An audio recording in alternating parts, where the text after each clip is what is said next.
Last week we talked about how porn affects a marriage, and this week we're talking about how to rebuild trust after your marriage has been damaged by porn.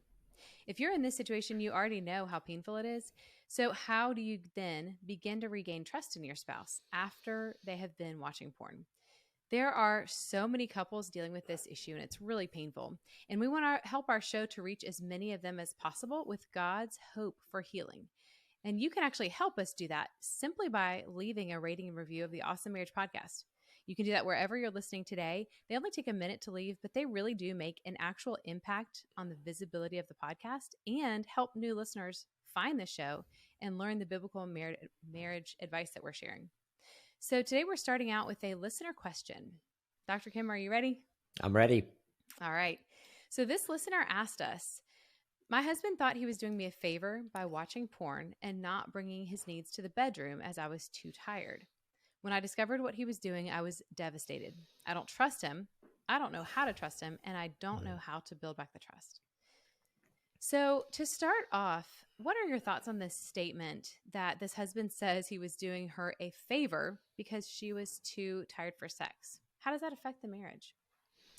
Well, obviously, it affected their marriage a lot, and I think it probably would almost any marriage. I think any time that we've got an issue in our marriage, whether we're talking about porn, whatever it is, I think we have two steps we've got to take. And I think first we pray to God and ask for his wisdom and guidance. And the second, we talk to our spouse. I mean, I just think, okay, so when he was feeling that way, what instead of watching porn, he had gone to his spouse and say, hey, I'm struggling with this. I'm struggling with, us not having our physical relationship is whatever. And I want us to work on that. Can we do that together? And I think she would embrace that. She would have said, sure, we'll do that. But instead he made the decision to just step out of the marriage. So I think, what she's feeling could have been completely avoided. I mean, I think he wasn't doing her a favor. And honestly, I think when a guy gets, the guys I've talked to in that situation, I think you either get lazy, it's porn's easy, so you just don't want to put the effort in, or you're selfish, and that kind of all goes in together. You're just going to take care of me, and I don't want to have to work on this. And instead of taking the time to pour into that, and then you've got the situation. Then if you've gone to the porn that this wife says, and to me that's just an excuse. I just don't think that. Obviously she didn't see that as, and basically he's blaming her. He's getting back and saying, well, you're too tired, and so maybe she did say she was too tired a couple of times, but that doesn't give you a license to go and say, well, I'm going to start watching porn and I'll get my needs met that way. So yeah, I feel for her, and I think it's easy for guys, being a guy, to rationalize things in our mind. But if I haven't talked to God about it, and I haven't talked to my spouse about it, then I think you've got to do those two steps first. Yeah. Yeah, because it kind of cut out even the possibility for connection. Yes. By just going off, in the selfish direction. I also think, I cannot help but think, as a woman, as a wife, if a wife is too tired, there are probably a lot of things she's doing that maybe her husband doesn't even know, to keep the house running and doing all these things. Sometimes there's a lot of frustration there. That can become a pain point too, that makes sex look less appealing. And so I think maybe if he'd had the conversation, there would have been an opportunity. Now, this goes both ways too. She could always say, I'm feeling so worn out. I feel like I'm carrying a lot of burden here. But even if one person does say something like that, because if she had brought that to him, he would then have some context to realize this is why she's so tired all the time. Maybe we can work together to alleviate some of the burden and both enjoy our marriage more.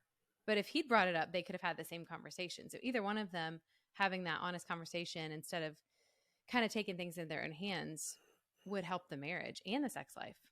Absolutely. No, that's such a good point. Yeah, if he would have said, oh, I know you're tired all the time. Can I help you? How can I help you? I mean, that changes everything.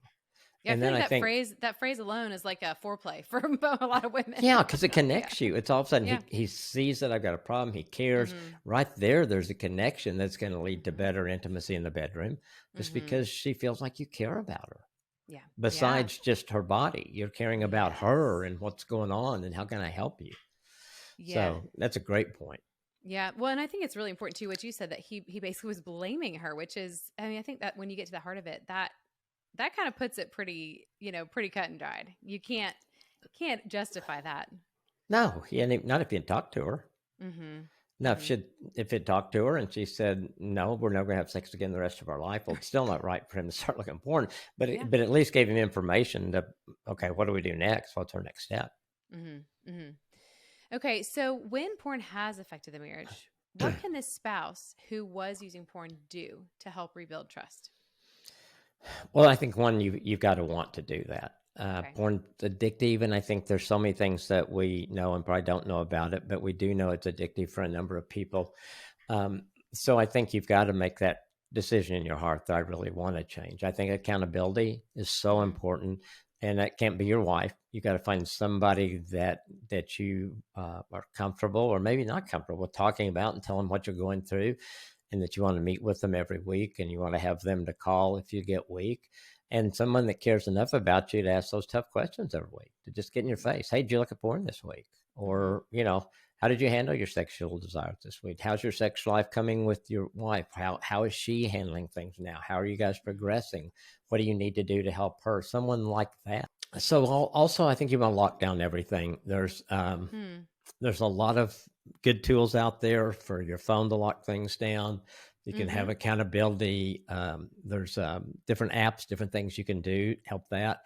But I think you need to turn whatever your access point is. You need to change that Mhm. and lock that down. I think Hmm. you need to get help, whether it's counseling, whether Mhm. it's if you feel it's an addiction to like a sex addicts anonymous group, Mhm. um, prayer involving God. Ask Him His help. Ask Him to for your desire to be only for your wife. Ask Him to free you from this thing of porn. Just involve God in that. And Mhm. so I think as you do those things and you let Christ in and Christ begins to change your heart, I think the wife's job then is to be open to seeing that change and if and be willing to trust again, because she may not trust you, but she can trust Christ in you. And I've had Mm. so many women say, uh, I saw a difference in him. I saw a heart change that I know Mhm. God made in him. That Hmm. was the reason I was able to begin to trust again. Oh, that's So I so think there's a good. process. There's so much that goes into building trust, and it's not easy, Mhm. and it takes work. But I think if you're repentant and if you have remorse, I think there's also that drive to I got to make Mhm. this right. I got to do Mhm. what I can do to make this right and to show her that she is the person I desire and want to be with and love, and that I'm not gonna pursue those things anymore. Mhm. Mhm. I think that's really good. I love that you mentioned bringing Christ into it, because I know that in a lot of like addictive sin behaviors, there's the temptation to say like, well, I can't go to God until I have overcome this, or I can't go to God until I have repented and moved away from this and had some freedom or whatever. But that makes no sense, because he is the one who brings you the freedom. And so I think there's a really a difficult temptation to think that, well, he doesn't really know about this. We'll keep it separate. But of course he knows. So you might as well invite him in to help you in the process. Absolutely, absolutely, yeah. And I think it's there's shame associated with Mm-hmm. porn. Mm-hmm. I mean, if you had like if Brian one Sunday said everybody that's struggled with Mm-hmm. alcohol raise their hand. You probably have a bunch of people, or everyone smoked raise their hand.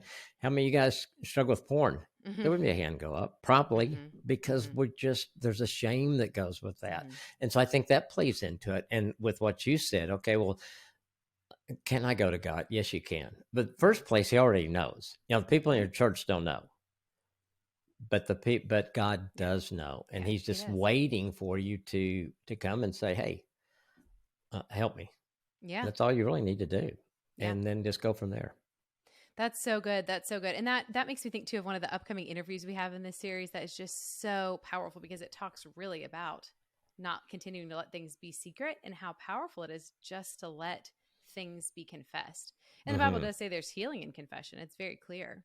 Absolutely, absolutely. Yes, it just you just get that, there's such a burden when you have something that you've not confessed, and Mm-hmm. it's so heavy, and Mm. just to feel there's just a lightness that comes that's letting it out. Now, it doesn't solve all the Mm-hmm. problems, No. but but it's a huge first step.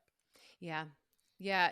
Yes, that's huge. And I think it's really good too because you pointed out that the spouse who has been looking at porn has to be the one generating the change. If you're the betrayed spouse, you can't force it, you can't No, drag them along, but you can look for that changed heart. And that's I think a very real sign, a very real outward I do sign. too. I've just heard it from too many people, and 99% of the time, it is the wife that I've Mhm. heard, in that Mhm. situation, that Mhm. from people I've counseled. Yeah. So, okay, so let's talk about, in this situation, we're talking about the two spouses both know now, it's been found out, it's discovered. But what about a person who's using porn secretly? What are their steps toward healing? Well, I think it's almost the same steps. I think you've got to confess it, and I think you go Mm-hmm. to God first. Because once you open that door with God, I think then He will help equip you for the next step of Mm, talking to your wife or talking to somebody to be accountable with or mm-hmm. counseling or whatever you do. And so I think the first step is just going before God and acknowledging that you have sinned before Mm-hmm. Him and that you have um, whatever else has gone into that. And then I Mm-hmm. think your next step then is to share with your wife. And some Mm-hmm. people, it's just you want to know that you're together as a couple and you know everything about each other. Mm-hmm. You just can't have things hidden because you go around thinking, well, what if she did find out? No, I've been Mm, free from it for a couple of years, but what if she found out? mm-hmm. What would happen? Well, you need to know, and she needs to be able to walk through this with you. Mm-hmm. Certainly, it's going to be painful for her too, but I Mm-hmm. think you want to confess her, and then you get help. It may be help for the two of you together, Mm-hmm. maybe help for you, maybe help for you all individually. Accountability we talked about, Mm-hmm. then the counseling, and then I think a lot of things that I've seen with guys that are really helpful. I'm sorry, Lindsay. You're good. One of the things I think is really helpful for guys is groups, and there's some great online Mm-hmm. groups now that where you can meet with other guys that are struggling Mm-hmm. with the same thing. It works just very similar to groups that you would be in person. There's accountability. There's Mm-hmm. somebody in there that you can contact whenever you feel weak, but Mm-hmm. you're going through the same things together, and there is healing in that. Mm-hmm. It comes that principle, that AA principle, that 12-step program. Mm-hmm. There are things in there that work really well, and so it Mm-hmm. gives you a chance to begin to work through this because um, if it's an addiction or not. Mm-hmm. If it's a maybe it's always, but I think it's Mm. there's a casual thing maybe or some you come along something, but the goes I think the one I always think about was the guy who did all those horrible things, Ted Bundy, and Mm. in an interview that James Dodson had with him before he's executed. And he told Dobson he was 12 years old and he found a pornographic magazine. And he said he felt Mm. something click in his brain that day. Wow. And so, Wow. yeah. And then it was something obviously he never dealt with. Didn't tell anybody about it. And then he Mm-hmm. did some horrible things and was Goodness. executed for it. Mm-hmm. But I think there's those kind of things can happen just the Mm-hmm. way we're wired differently. And Mm-hmm. so, but I think those are kind of the steps that I would say we need to do. Mm-hmm. Yeah, that's really good. And I think that I love that your first step is go to God, go to your spouse, because if you were to wait, if you were to wait till later and kind of think, oh, they don't know, they haven't found out, I'll just let them, stay free from this until it's in the past. Well, once they find out, they're still going to have a trust gap. And so you might as well bring them on, the ground floor, get on the ground floor of this recovery process together instead of continuing to drive that trust gap apart by continuing to hide something. Because we've Absolutely. heard, awesome, we've heard so many affair recovery stories, so many stories of like recovering after porn use. And usually the spouse knows, even if they don't know, they Yes. suspect, they're aware, they probably know more than you think, even if you've never told them. So you might as well just tell them. I agree, and that's an interesting thing you brought up, and I don't have any great data for it, but I've had so many women say what you said. I Mm. thought something, and then God reveals something to them. All of a Mm-hmm. sudden, the phone is laying there, it's unlocked, and something pops up, or Mm-hmm. something where it's just Mm-hmm. amazing how, because God wants that out of your marriage Mm-hmm. more than you do Oh yeah. for both Yeah. of you, and so I think God has ways of letting those things come to light. And I think you just, like you said, you just want to do that. I've had couples where say one guy I think of that was an affair, the other was porn. He did work, he got free of it. Told his wife, one found out, mother he told that 2 years later, it hit him like it was that same day. It's Mm-hmm. not going to change the way it affects your wife because Mm-hmm. it's still a breach of trust. It's still Yeah. hurt, and it's going to be great that you're that far in your healing process, Mm-hmm. which may help, but it's still going to hit her the same way. Yeah. Yeah. Yeah. And that's going to be tough. That's going to be really Yeah, tough. It'll feel like going absolutely. backwards, you know? Yes. Yeah, you, Mm-hmm. you may think you're coming home. She's going to celebrate with me, Yeah. but all what you're Yeah. doing, you're just dumping all this load of crud on top of her. Mm-hmm. Yeah. So, okay, well, let's talk about boundaries. You've shared some, like, shutting down the access point, but what are some reasonable boundaries, like between the spouses? What can they do between them to help rebuild that trust? Well, definitely you want transparency. I think, Mm-hmm. and that means like sharing passwords, all that kind of stuff that, that Nancy can get on anything I have anytime that she Mm-hmm. wants. Um, and if she forgets the password, she can call any of my grandkids because they all have them all. That's one That's thing. amazing. Everybody in my family has my password. So there is some built-in accountability there that I didn't realize Yeah. I was putting Right. when I made that happen. That's funny. But accountability software, I think that's a good boundary to have. Regular checking in with each other.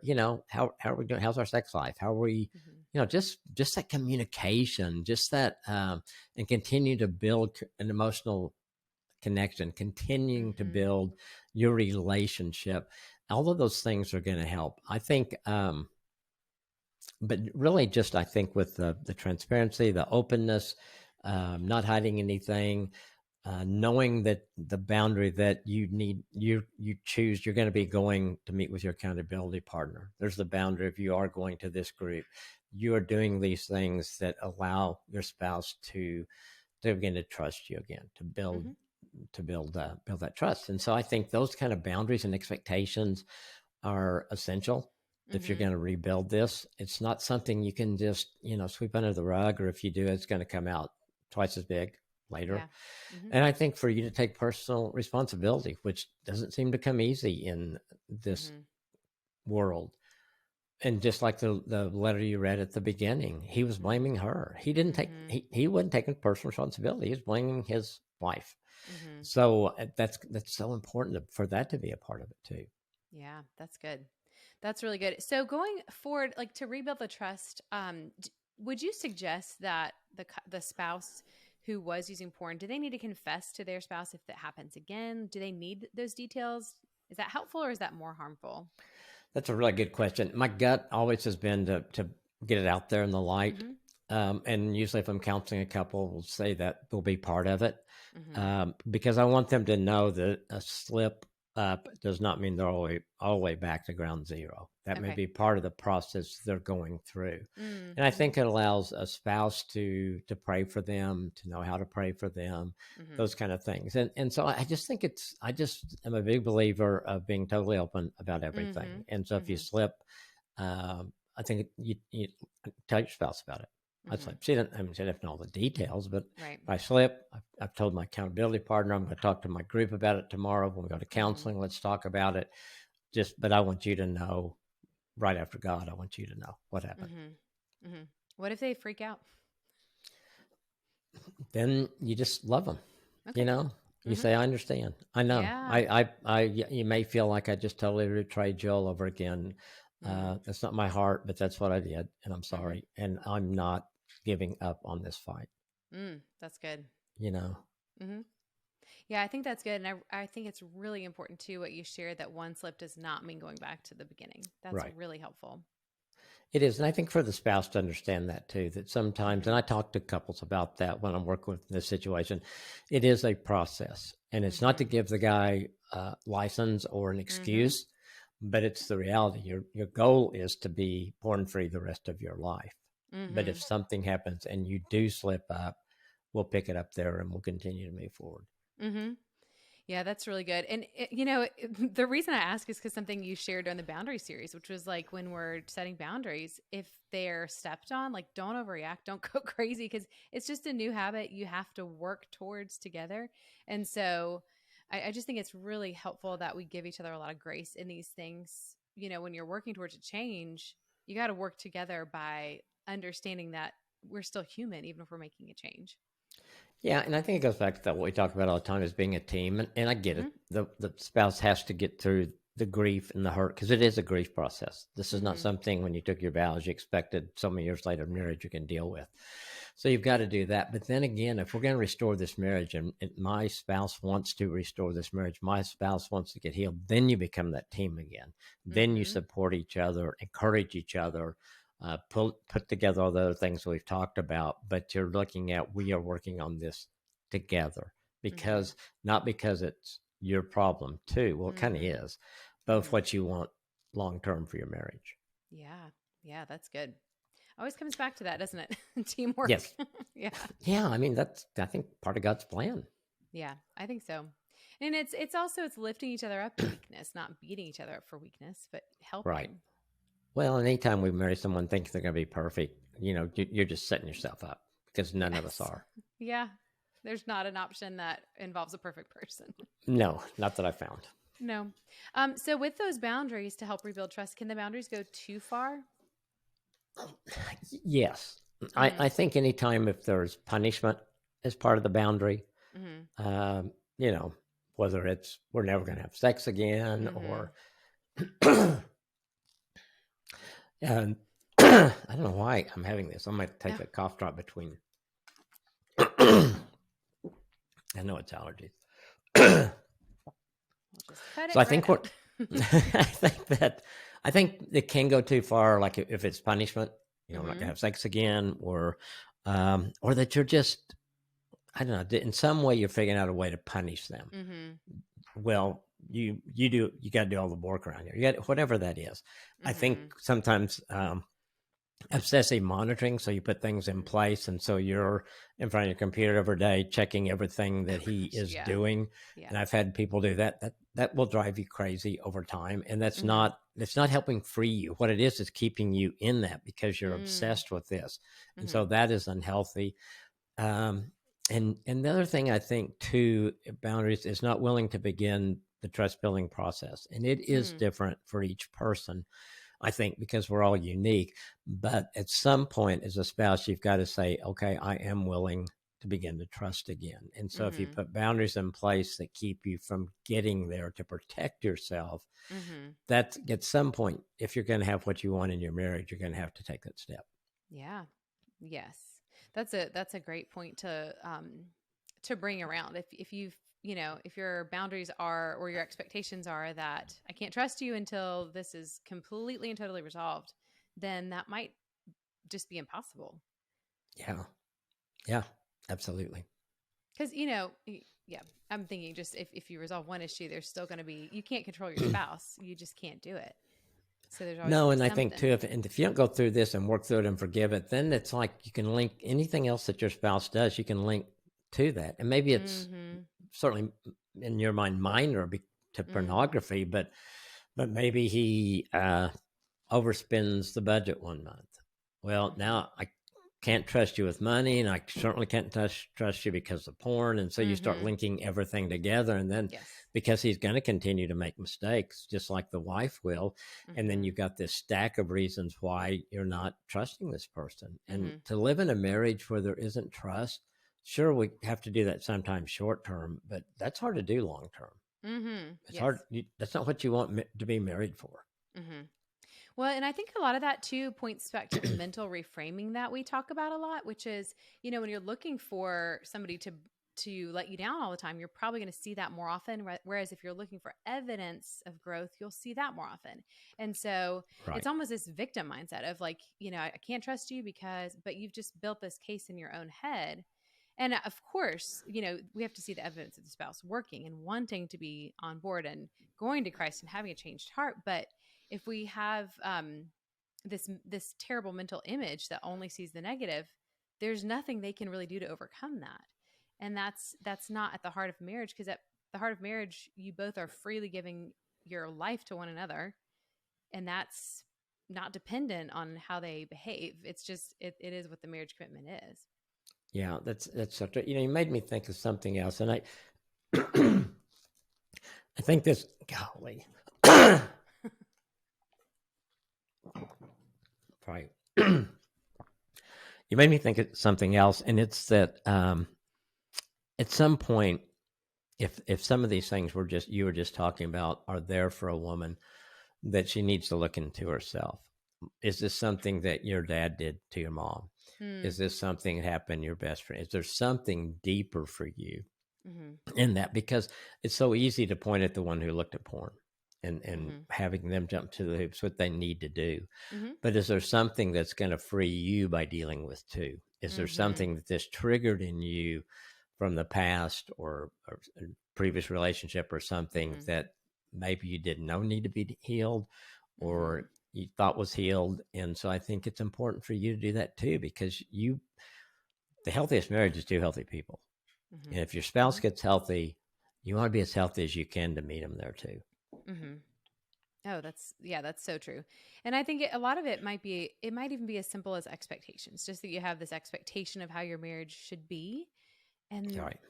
and maybe it's a great expectation, but it's just not realistic. And so it might not be a huge, trauma. It could be, something very obvious, but it also could just be that I didn't think my marriage would be this way. And so Sure. it's really hard to accept. Now, most people, when they stand and take their vows, don't think their spouse is going to look at porn, or the guy that's taking the vows doesn't think, he's Hmm. probably tired of her in a couple of years. I'll look at Right. porn. I Oh mean, my no, you gosh. don't do Yeah. that. No, this is the person you've chosen, you Mm-hmm. committed, made a covenant before God for the rest of your life with. Mm-hmm. Mm-hmm. So, sure. And so that's why it's a grief issue. Life didn't go Mm-hmm. the way you thought it was going to go. Mm-hmm. Mm-hmm. Yeah. So that's really good advice. And I think that could go for any spouse, because there's obviously, if you're the one using porn too, there's some stuff under there. There's some deeper unmet Absolutely. stuff that it needs to be dealt with, because it's not like you're just going to get free of porn and then you're done. And again, this is reminding me of another conversation that our listeners will be hearing in a couple weeks. It's so good about just, there's stuff under there, and you can't just say that was my struggle and now I'm done. There's more growth and more freedom. Absolutely. So that goes both ways. It's for every one of us who's trying to grow and be like Jesus, Yes. which I think is good. It's good. It's like very, very human that we're all imperfect and on the process. Right. We would need each other, I guess, or anything if we were Right. perfect. Yeah. Yeah. But we're not. So, okay, so we do hear from a lot of spouses who will say, okay, yes, my spouse is following the boundaries, we set them, but I still don't trust them. What is your advice to that person? I think the spouse has to look at themselves. Mm-hmm. Okay, why am I not trusting? Is it because Mm-hmm. I don't see that heart change? Am I seeing all this Mm-hmm. outward behavior, but something just doesn't seem right? I just don't Mm-hmm. feel like there's really a heart change. I really don't see Jesus in him. Mm-hmm. Or is it because she's afraid to let her heart or let her guard down and get hurt again? Mm-hmm. And that's a real thing that she'll have to do with. So I Mm-hmm. think you've got to look at, why don't you trust him? And maybe you need to talk to your counselor about that, Mm-hmm. and then kind of see where that goes from there. But I think if your spouse, if you really see Christ in him, you really see him doing all the things that he's doing, then why don't you trust him? Why aren't you Mm-hmm. willing to take that first step to trust him? And if it's something else, you need to figure that out. Mm-hmm. And I guess I say this: we are talking mainly because I guess most of us hear the stories we hear are of men using porn, but we also know that there are a rising number of women that use porn. Mm-hmm. It's different usually. It's usually written. It's usually these books or these movies or things like that. But that is a rising problem apparently too, and I see it not as much. I haven't seen as much in counseling, not Mm-hmm. nearly the proportion that I see in men, but I know there are things out there for women Mm-hmm. that can be porn for them. Mm-hmm. And so that temptation is there for women. And I think it's something that women have to deal with too. And I'm not really sure I haven't stayed enough on it too, because I've had to deal with it really of, Mm-hmm. what is all the differences for a woman. But I think if you're a woman dealing with that you want to find a counselor that understands that can help you get to the Mm-hmm. bottom of why that's an issue for you. Yeah, absolutely. And I mean, there's no temptation that's not common. Like every temptation is something that someone else has Right. dealt with. So I think that really the enemy can use our feeling of isolation against us a lot. He separates, the weak and wounded from the pack, so you just can go kind of die alone when he preys on us. But if you know that you don't hear a lot about it, but it does exist. There is, there are resources out there. It does happen. You're not the only person who's ever dealt with this. Absolutely. So you have to resist that mindset because that's just straight up temptation. Yes, Mm-hmm. it is. And temptation isn't sin.